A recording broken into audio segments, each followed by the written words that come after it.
Welcome back. Now, if you're trying to quit smoking and you've turned to vaping because you believe it could be safer, here's a piece of news that may lead you to reconsider. Africa Check has uncovered that there's no scientific proof to claims that vaping is much safer than smoking regular cigarettes. Africa Check editor Anim van Wyk joins me in studio now to discuss this further. Very good morning to you and thank you so much for joining us.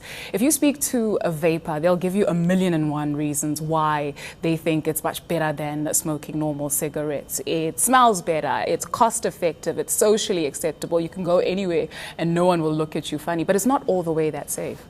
Well, we specifically looked at this claim that's been used in advertisements and by vaping manufacturers and sellers that it's 95% safer than regular cigarettes. So it sounds intuitively, like you say, it sounds true, but we looked at the study on which it was based and there were numerous flaws.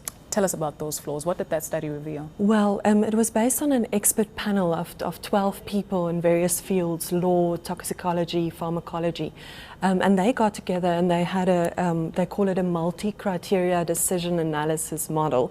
What that essentially means is that they do an exercise on paper where they look at the various aspects of smoking or different nicotine products, and then they assign what they call a score, maximum relative harm.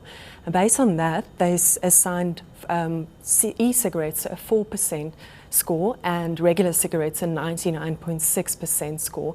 But this has now taken on a life of its own, and people based on that say that it's 95% safer, whereas no actual tests have been done. If no actual tests have been done? No, in the world there have been, but in that case it was a paper-based exercise. Scary stuff. If you look at what's contained in cigarettes, you've got nicotine, tar and carbon monoxide versus vapors, which is just steam essentially. So perhaps the number could not be 95% safer, but it could be close, no?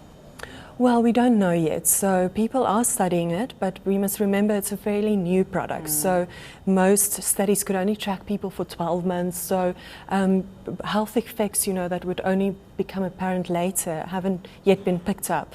So although it seems that it's safer, we can't say with definite scientific credibility that it's and by how much it's safer than cigarettes.